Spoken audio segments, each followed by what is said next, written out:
Hello hello friend, welcome to Piyali kitchen and PK blog. আজকে আমি বানাবো কাঁচা আম পোড়ার পুদিনার শরবত। তো এখানে আমি বানানোর জন্য আমটা পুড়িয়ে নিচ্ছি।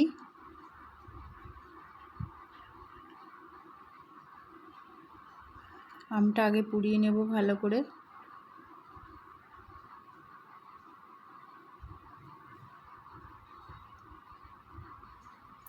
উল্টে পাল্টে ভালো করে আমটাকে পুড়িয়ে নিতে হবে। তো খুব গরম, সেজন্য ঠিকঠাকভাবে পোড়াতেও পারছি না।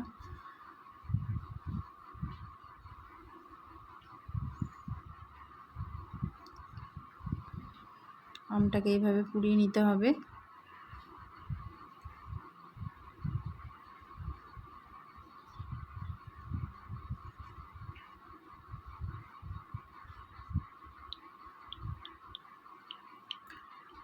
এই গরমের সময় পুদিনা আর আম পোড়ার শরবত খুবই শরীর ঠান্ডা করে।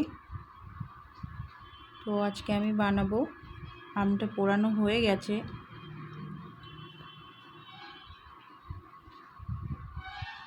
তো এদিকে আরেকটা আম পুড়িয়ে নিচ্ছি।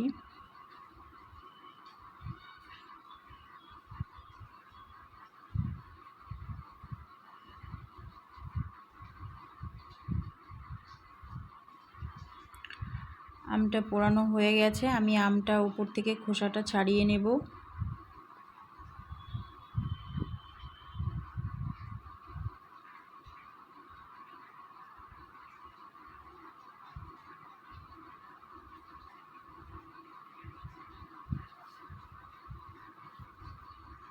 এই গরমের দিনে দুপুরে আম পোড়ার শরবতটা খুবই প্রিয় সবার, খুবই সুস্বাদু খেতে।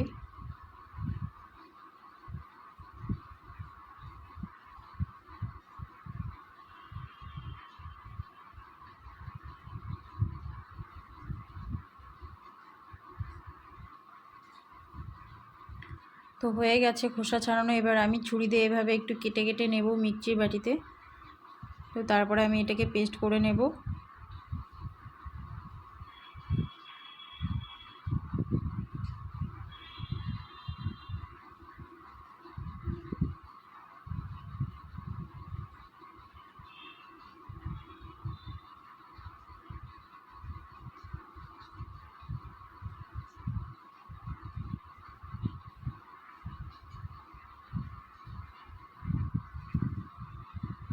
তো এর মধ্যে একটু পুদিনা দেব, একটু পুদিনা পাতা আর আম একটু মিক্সিতে বেটে নেব।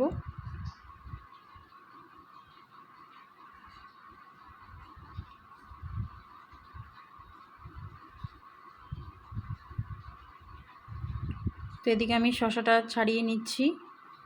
তো শসা দিয়ে টক দই দিয়ে একটা জিনিস বানাবো। তো গরমের সময় এটা এইভাবে খেতে খুব ভালো লাগে, শসার সঙ্গে টক দই দিয়ে।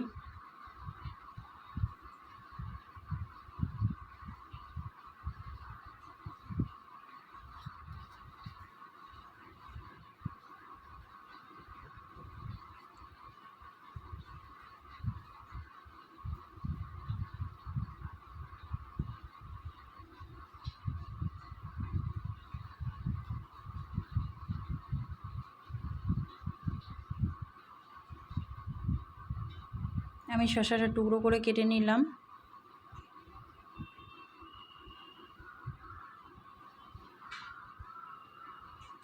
আর এদিকে আমি এটা পেস্ট করে নিয়েছি।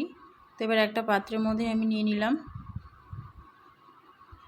তো এর মধ্যে একটু জল মিশিয়ে আর একটু জলজিরা দিয়ে দিচ্ছি।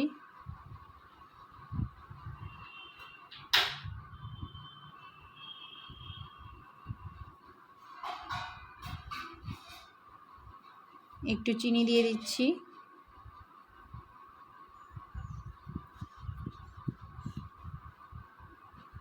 আর একটু বিট নুন দিয়ে দেব।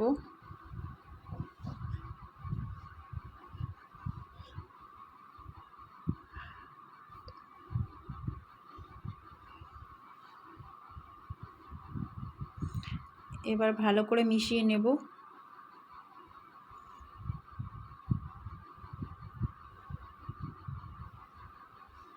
দেখুন কালারটা কত সুন্দর সবুজ লাগছে। পুদিনা পাতা আর কাঁচা আম পুড়িয়ে। কালারটা কত সুন্দর এসছে। ভালো করে চিনিটা জলজিরাটা ভালো করে মিশিয়ে নেব।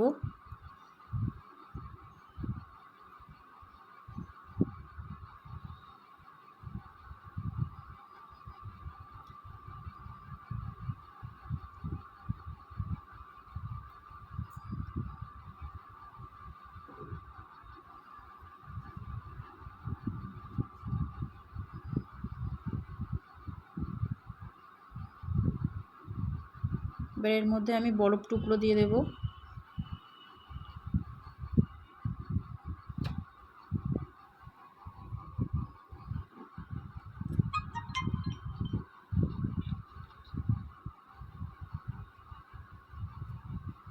এবার উপর থেকে একটু পুদিনা পাতা দিয়ে দেব।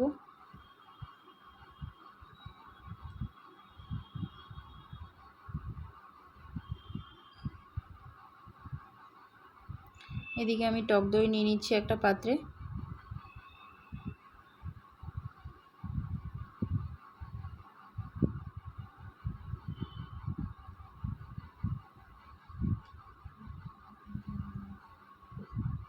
এর মধ্যে একটু জলজিরা দিয়ে দিচ্ছি। এবার একটু বিট নুন দিয়ে দেবো।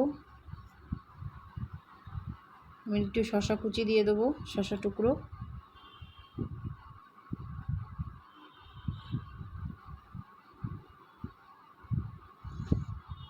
এবার ভালো করে চামচ দিয়ে একটু মিশিয়ে নেব। ব্যাস রেডি। তো গরমের দুপুরে এটা খেয়ে দেখবেন, শরীর খুবই ঠান্ডা হয়।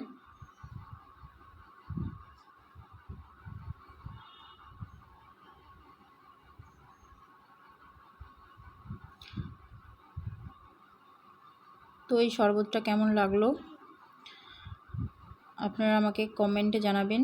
যদি ভালো লেগে থাকে লাইক, বেশি বেশি করে শেয়ার করে দেবেন।